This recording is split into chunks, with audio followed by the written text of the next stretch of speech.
Television is not the truth. Television is a goddamn amusement park. Television is a circus, a carnival, a traveling troupe of acrobats, storytellers, dancers, singers, jugglers, sideshow freaks, lion tamers, and football players. We're in the boredom-killing business. So turn off your television sets. Turn them off now. Turn them off right now. Turn them off and leave them off. Turn them off right in the middle of the sentence I'm speaking to you now.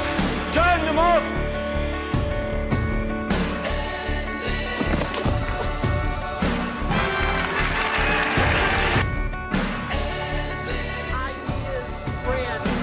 Stop them.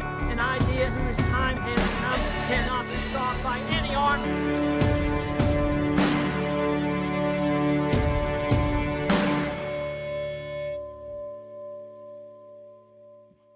Welcome to another episode of Eradicating Programmed Ignorance, the Town Crier, or as we say, the shorter version, EPI Town Crier.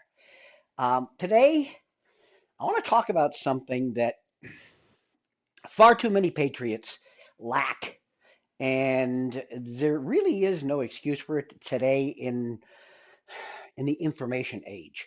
But one of the biggest things that damages our credibility is when we go out and we just put a big old spiel down and we tell people about how their rights are being offended, how their rights are being destroyed, so on and so forth.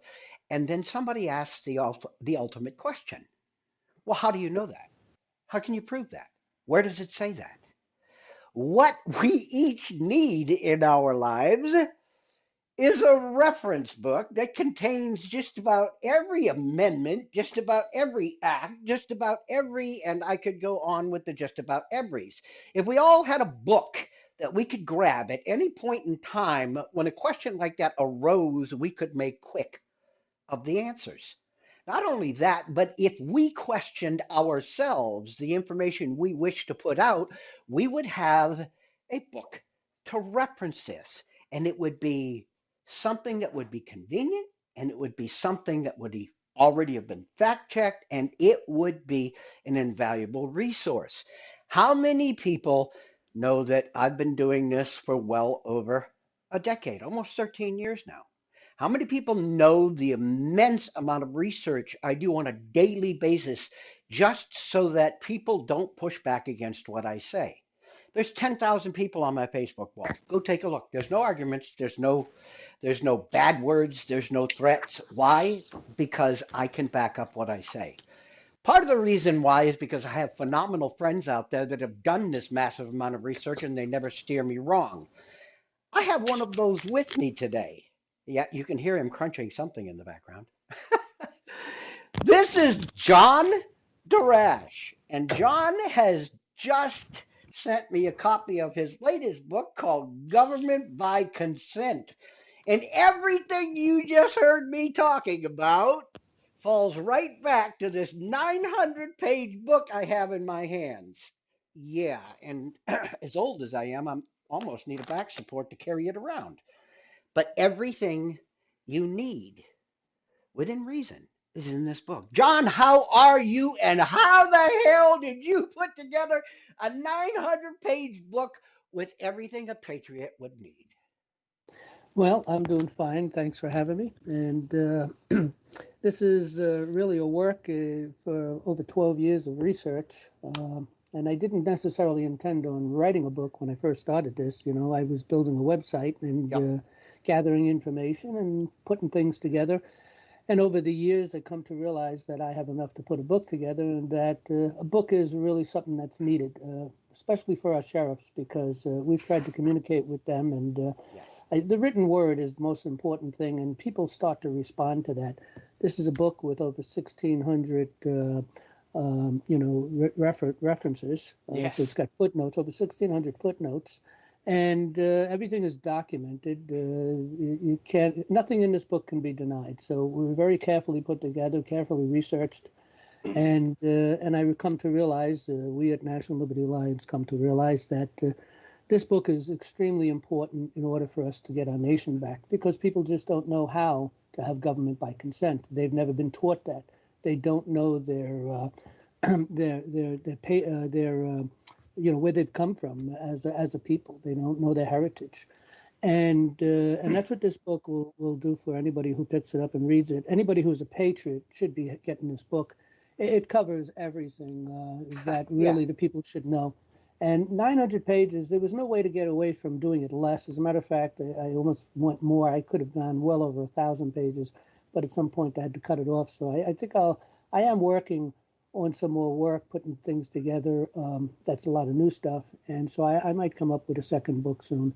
But that'll take a little time putting that together. But this book here covers, the main first chapter really focuses in on the fact that we have a government by consent, and it talks about a constitution and the authority of a constitution, the authority of the people, how we, the people, ordained and established that constitution. It talks about the right of self-governance and the rule of law. But there's, I think there's 12 chapters, if I recall. I'm just breezing through here real quickly. It's 12 chapters. And it covers just about everything. We go through the Constitution step by step, blow by blow, expounding and expanding most specifically on the things that are important for people to know.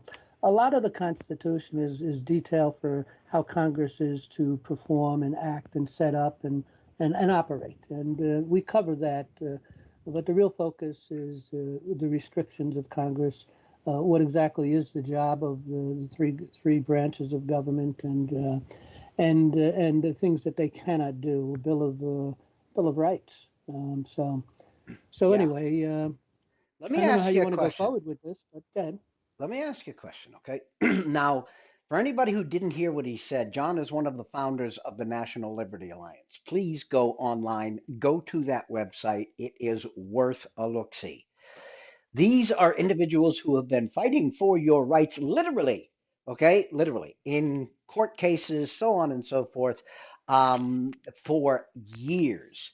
So this isn't something John just woke up yesterday and decided to do. If you take a look, the National Liberty Alliance has been around for a while. How do I know that?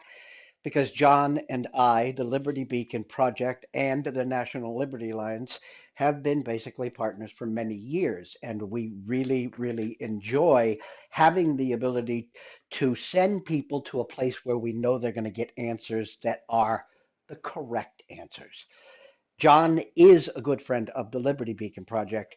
And I'd like you to get into just a little bit more of why there are so many references, why there are so many footnotes, why there are so many. You've got every act in there. You've got, again, this is a reference book beyond anything I have seen.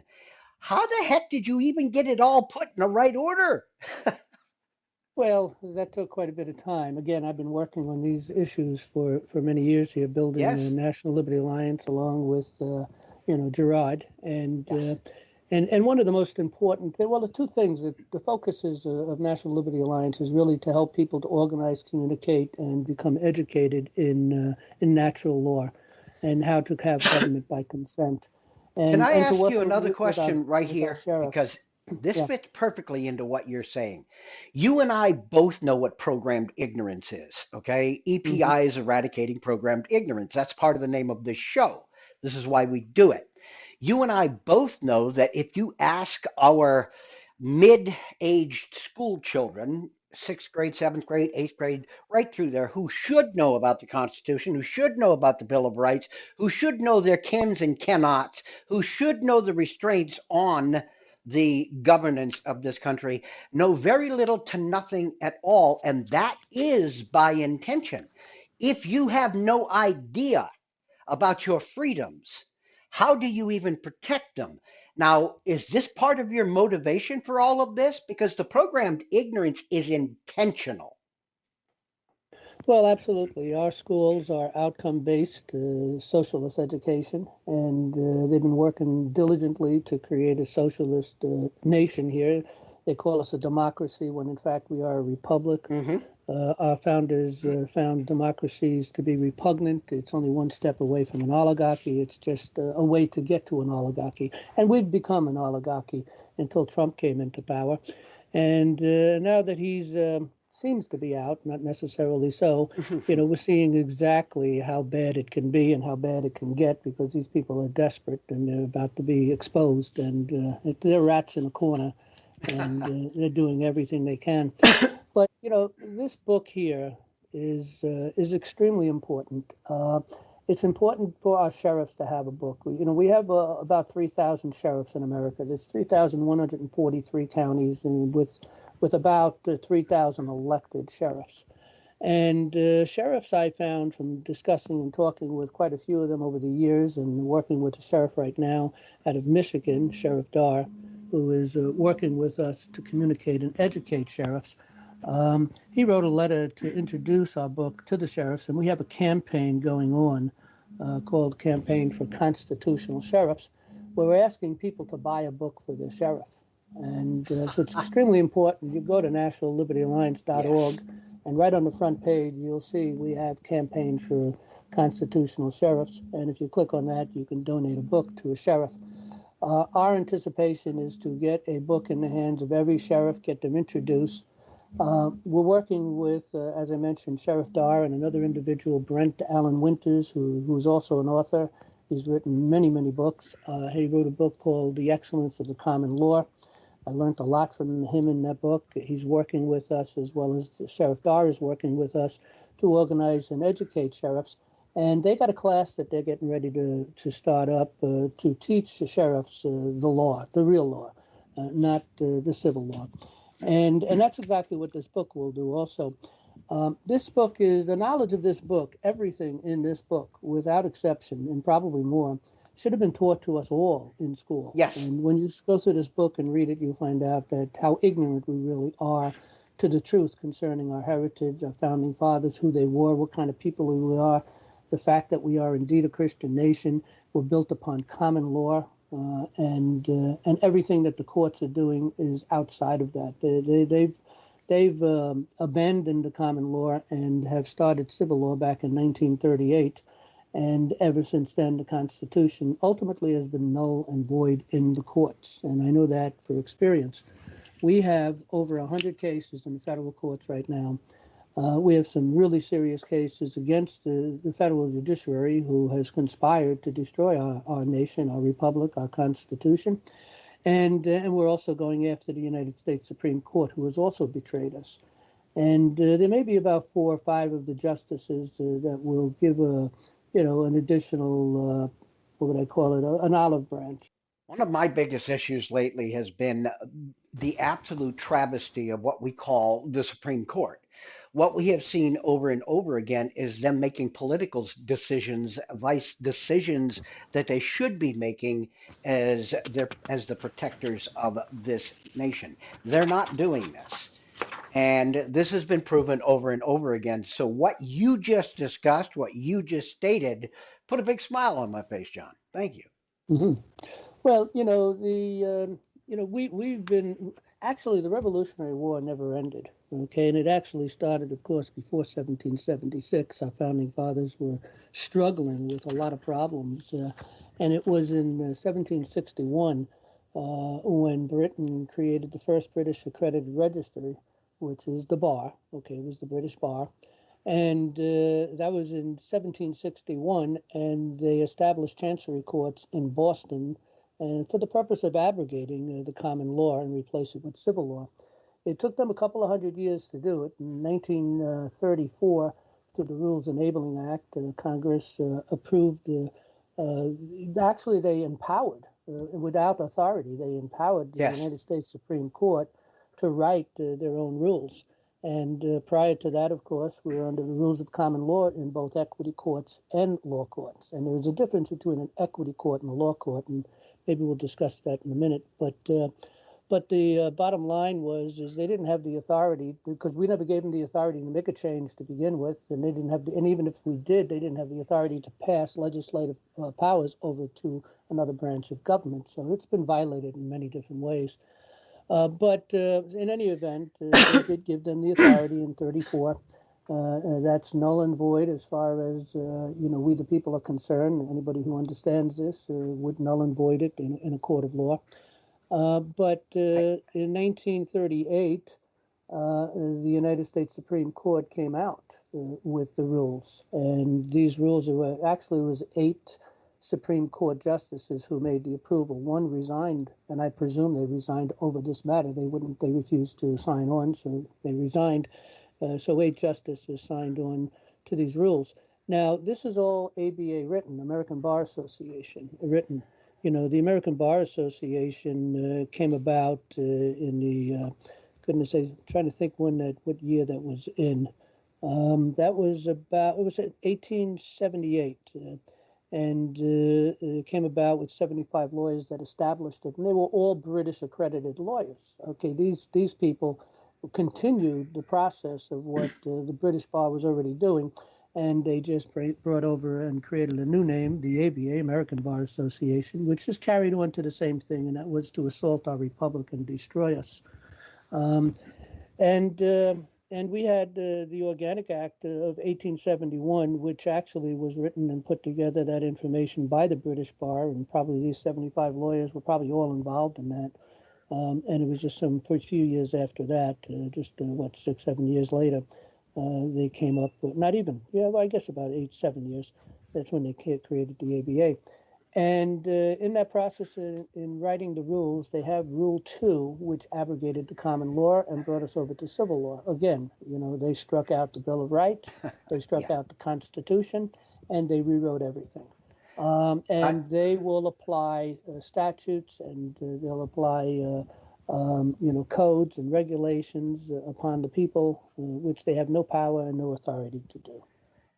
I'm probably a little bit more aware of that than your average person, although most people haven't got a clue. But Mhm. look, I want to move this along just a little bit further into a new area. And this is where your book becomes an absolute must for those who are participating in the war we're in today. And I'm not pussyfooting around. That's the exact word I wish to use. The war is the assault on the sovereignty of the American citizen. Absolutely and factual. What we are seeing today, you and I, we talked about the dumbing down of one generation after another, to the point where kids graduating from middle school today haven't got a clue of things we knew when we graduated from 6th grade. These are intentional, but it has gone one step further. We are now seeing media that is both supported by the government and works under government supposed rules, laws, and regulations that are taking it upon themselves to censor our word. It is not what we wish to say. This is not America on platforms like Facebook. This is not. Basically, what we are allowed to say is what they say we are allowed to say, but yet they get reimbursement from the government and they get support from the government for being an entity like a phone company. Basically, the phone company cannot say, I don't like what you talked to your mother about last night, so I'm going to tell you you can't use your phone to call your mother for the next 30 days. That would never be tolerated. But yet, this is exactly what we're seeing today. We're seeing the government supporting big tech and big tech supporting the government. We're seeing tyranny, wholehearted tyranny against we the people. In order for us to push back against something like that, your book, which gives you all the particulars, which gives you the appendices, which gives you so on and so forth, there is a lot of pushback in that book. But that's not enough. What you need is a place where you can go and plan and talk. What you need is a place where you can go and say the truth and not have to worry about being, I don't know, having your hand slapped or being pushed away for 30 days with no access to your account or being simply because you decided to tell the truth. What we're talking about, obviously, is TLV talk. And basically, that will come to be called just talk. But it is, in fact, a mechanism for you to tell the truth. The truth today is in the in the eyes of the government. The government exercises their ability, and you have seen them do it lately, a massive amount of times, to decide what is disinformation and what is misinformation. if you take a look throughout history, disinformation and misinformation is always defined by those in power. Always. And this is exactly what we're seeing today. We know what's going on with certain things, such as vaccines, and I won't go into that deeply. This is not the show for that. We know certain things like an election being stolen. We know certain, and we are not permitted to discuss it. There are two mechanisms we're discussing here to help you out. One, a platform where you can go to literally learn, not so much to tell others what you know, but as much to learn what others know that you don't. This is a platform for both teaching and learning, and it is a platform for you to exercise your right to say what you know to be true. Obviously, it's like any other platform. You can't come in and break the laws. That'll be an excuse for them to shut us down faster than well, you know what I'm talking about. So if it's illegal on the outside, it must be illegal on the inside. But other than that, anything you wish to discuss, any topic, whether it's vaccines, whether it's a traitorous president, whether it's, this is a platform to do it. Now, when you start to talk on TLV Talk, if you don't know what you're talking about and you're pulling it out of your butt, you're going to literally get slapped down because the average person in there is a patriot and has done a lot of research. So the best thing you could possibly do at this point, here it comes, John, is to go out and get a copy of John's book so that before you open your mouths, you can be absolutely 100% sure of the references or the implications you're about to make. John, I think it's priceless. Well, appreciate that, and this book is a must-have. I'll tell you, for anybody who's a patriot and wants to have government by consent, it is important to come together on a national platform. Explain government by consent, because to most people that's just exactly a couple of words. Yeah, exactly. One of the things, of course, it's important to get together and do it nationally or whatever kind of groups you want to do it in, and discuss different things and get some knowledge. But we have to get active on the grassroots level. Yes. And one of the things that National Liberty Alliance is doing is building what's called committees of safety on every single county. Like I said, we have 3,133 or 34 counties in America, and we intend on building committees of safety in about 3,000 plus. Some of them are very rural, so you can't really do that, but like up in Alaska and stuff. But nevertheless, the people in the areas and counties where there's people, they can get together and they can create committees of safety. Now, our founding fathers, they created this nation through and by the committees of safety. And we have to follow their lead, what they've done. We can save this nation through committees of safety. We have to take control. If we want to take control of the federal government, we have to first take control of the political process and the government on the grassroots level first. We have to start in our counties, work through our towns, our villages, our cities, within our counties. And then every county has to be doing the same thing. Every county, we have certain problems that we all share. Agenda 21, for instance, is one of those problems. And we need to come together to deal with Agenda 21. But there are many, many problems that we can come together on. There's a lot of problems in counties that are very isolated to just a particular county or two or two counties in a state or whatever the case may be. So we all have our unique problems that we have to deal with on the grassroots level. But if we're doing this in every county, when it comes to deal with a statewide problem, then counties to counties come together. We have to create these committees of safeties and a committee of correspondence between those committees in every state and also on a national level, because on the federal level, we have to get together state to state. This is done in a couple of ways. First of all, we have to create and bring back, the common law courts, and we have to create a system where we bring administrators that are the people, not political individuals, not individuals that are paid for by the government, but people themselves coming together, where, of course, the government would have to support the paychecks of the people doing this work. But we have to build, administrations for grand juries and trial juries. We, the people, have to prevent what's going on in the courts right now, because every jury in America is stacked, or they try to stack it. Sometimes the jury becomes wise. There's maybe an individual or two that educates the jury inside the jury, and they become what's called a runaway grand jury or a runaway jury, period. and they go after the people and do the right thing. And they ignore and nullify unlawful laws that are applied upon the people. That's one of the things we have to do. We have to do that on a grassroots level. So we have to have a committee working with that in every single county. So we are building committees of safety, and you can register a committee of safety up on our website. You can go to the website, nationallibertyalliance.org. You can come to the, I believe it's under grand jury, if you highlight grand jury, and you can then come down and click on, let's see, oh no, maybe under people's duty. Yeah, under people's duty. You'd come down to committees of safety, and you'd come in and find your committee of safety, county committee of safety. And you'd look up your county to see if there are people meeting already. And if not, you have the opportunity to take the lead and get things going in that county.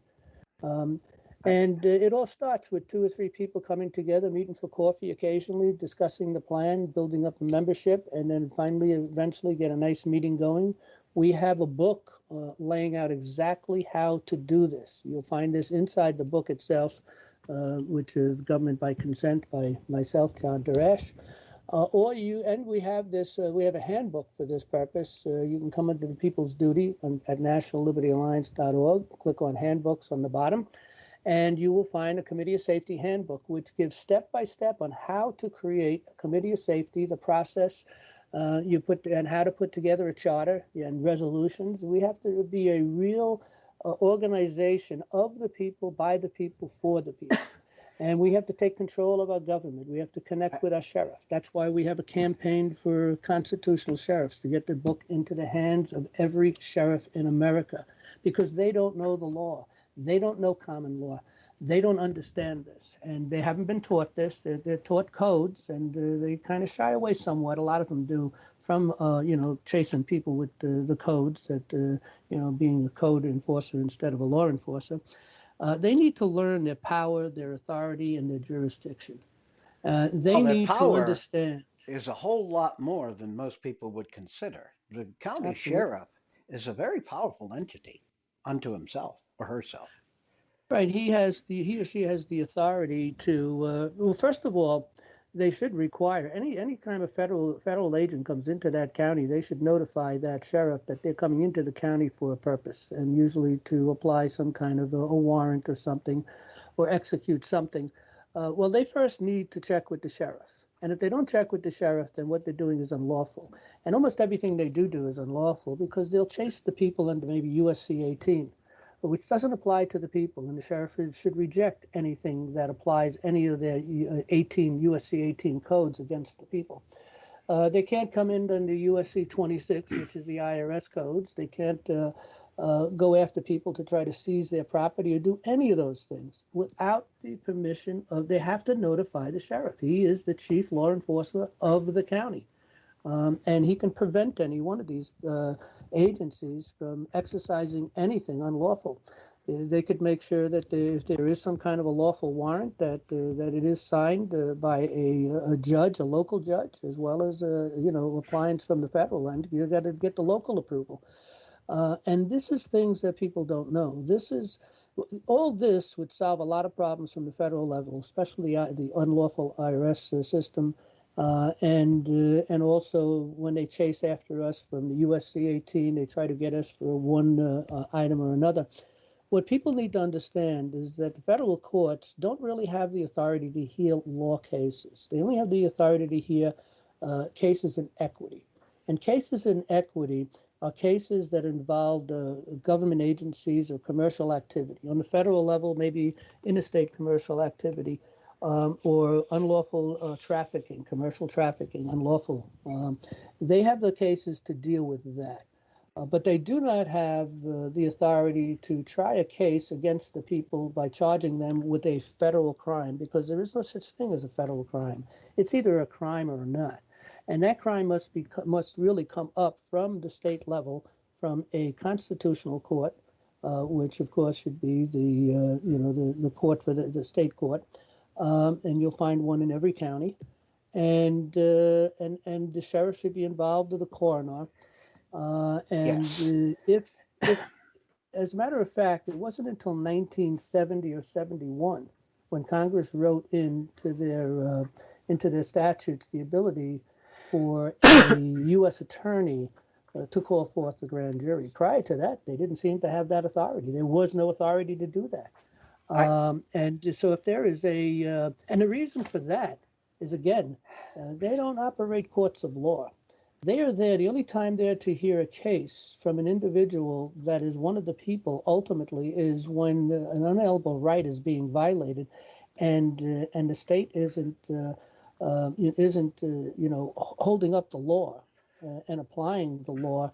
Then the federal government has the duty. Okay, I, that federal court has a duty to champion that unalienable right of the individual that's being abused. And if they don't do it, then the United States Supreme Court needs to do it. yeah, But the okay. United States Supreme Court, they have made a lot of decisions in areas that they don't have the authority. For instance, one of the biggies, okay, is abortion. They didn't. That's a case of law. That's not a case of equity. That's God's domain, and that belongs in law courts. It doesn't belong in equity courts, which is what the United States Supreme Court is an equity court.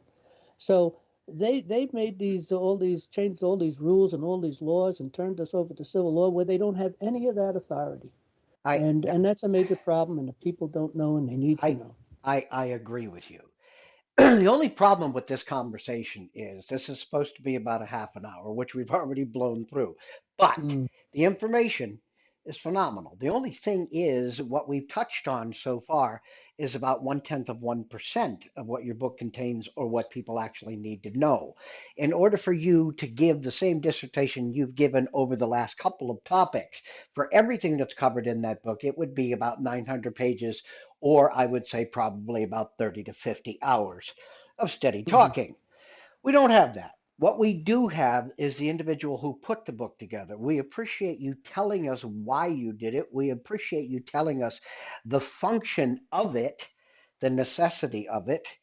I not only want to agree, but I want to stress the point that if you are an individual like myself who goes out and constantly tells people how screwed up things are, please be right, because the first time somebody holds you up to the light and proves that one of your main points is based on nothing or falsehoods, your credibility and some of our credibility crashes and burns. So, the necessity for a book like my guest, John, has authored and put out, and I'm sure you had help from individuals doing all of this over the years, but the necessity of that book, in my eyes, is big. There are two things I want you to take away from this conversation. And John, I'm going to want you to wrap up after I get done with this. I'd like to know any parting thoughts as far as the book goes. But the two things that you need to take away from this, everybody listening, is John's book, in my eyes, borders on a necessity, especially if you're someone like me who espouses to everybody needs to know more. Okay. The second thing is nowadays you don't have a place to talk. You don't. And if you try to, you get shut up, you get pushed out, you lose your account, so on and so forth. I can't even tell you how many people who have lost YouTube accounts with literally hundreds, if not thousands, of videos. Well, they're never going to see again. These are the times we live in. TLB Talk is a platform that will allow you to say the truth. Won't allow you to say lies. You won't live long in any forum spouting lies. But if you can come in and you can spout the truth, this is the platform to do it on. And if you want to ensure that what you are putting out is in actuality factual, I would tell you having John's book sitting next to you would be a real big plus. So the two things here, last time, is Government by Consent, authored by John Darash. And to me, this is a great tool and a necessary tool for all of us who espouse on a regular basis. And the second thing, TLB Talk. Let's talk about the things that are going on today that you're not allowed to talk about. Let's talk about a vaccine that right now is already the most destructive pharmaceutical component ever given to humanity or unleashed on humanity. Not a joke, an absolute fact. Okay, let's talk about a president who never should have been put in office but is not capable of handling the office, but and is making decisions that literally fly in the face of any patriot out there. But the biggest issue and the reason why they're getting away with much of it as they are is, as John has told you, people don't know. You don't know to protect a right you don't know anything about. You don't know to protect against an amendment or protect an amendment you've never been told about. You don't know. Are you starting to understand why John's book is so important? Are you starting to understand why TLB Talk is so important? You've got the information in the book and you can share it on TLB Talk. And I'm going to shut up, John, and let you give a wrap up. Anything you wish to say about the book, anything you wish to say about the project, please go ahead. Well, yeah, look, we have been at war since 1761, as I mentioned a little earlier. It was became a covert war, obviously. I mean, an overt war, obviously, during the Revolution. And finally, when we established our Constitution in 1789, and we had the first elected president, George Washington, the war went overtly. And it's been covert. It's been covert for a long time. Only recently now, a lot of people are starting to realize and see it is now an overt war. We have to save this nation. And I looked, and I'm challenging anyone to prove me wrong at this point. I can find nowhere, anywhere, and I've looked, to where we could learn government by consent. How do you do it? What do you do? What's involved with it? What's it all about? As Jefferson said, if a people expect to be ignorant and free, they expect what never was and never will be. Right. You can't have liberty and you cannot have a natural law republic without a proper education on natural law, a proper education on a republic under natural law. And that's what this book will give you. That's what National Liberty Alliance teaches. And that's what we people have to learn and operate and perform on the grassroots level. We don't rule over any of the people that create, any kind of a committees of safety.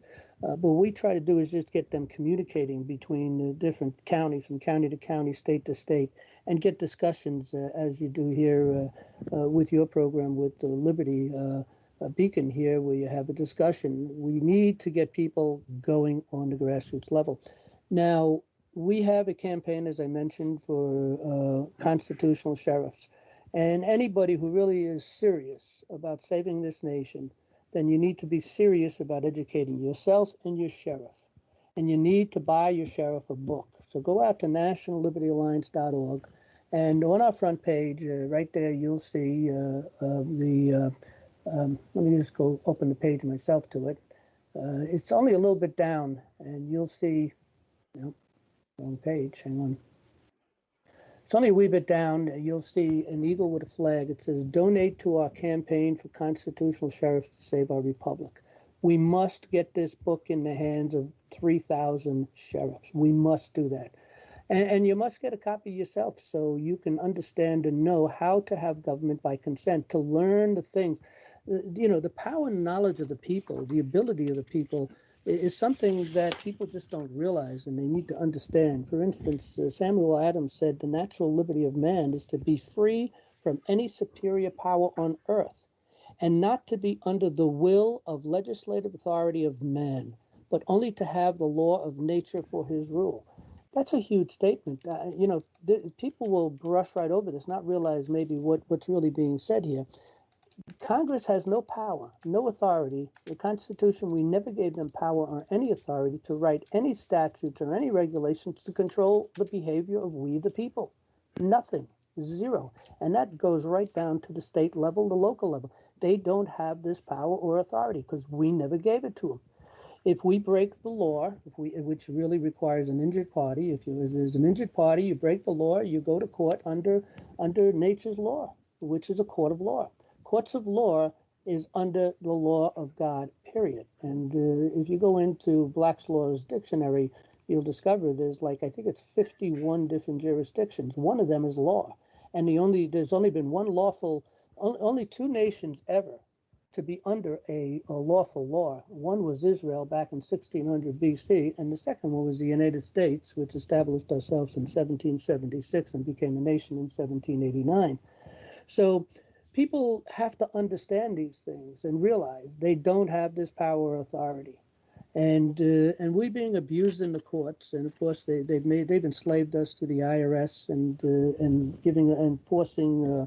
Every year you have to pay land tax. If you don't pay your tax, you lose your property. Well, obviously you don't really own it then, do you? Tax is a one-time thing and it's over with. But they do it every year, and they'll take you home, and they'll do that unlawfully. Also, they do it with what's called non-judicial foreclosures. Just think about that: non-judicial foreclosures, no due process. You have no rights. No power, no authority. Yep. We need to take it back. So the people need to organize. They need to create committees of safety. They need to get educated. Yep. They need to get the book into the hands of their sheriff and themselves. And by the way, we are working with Brent Winters. We haven't really started yet, but we're planning on writing books for educating children in schools and bringing back the Constitution and civics properly taught. That, to me, is probably one of the best things you've said, and you've said some mighty good things.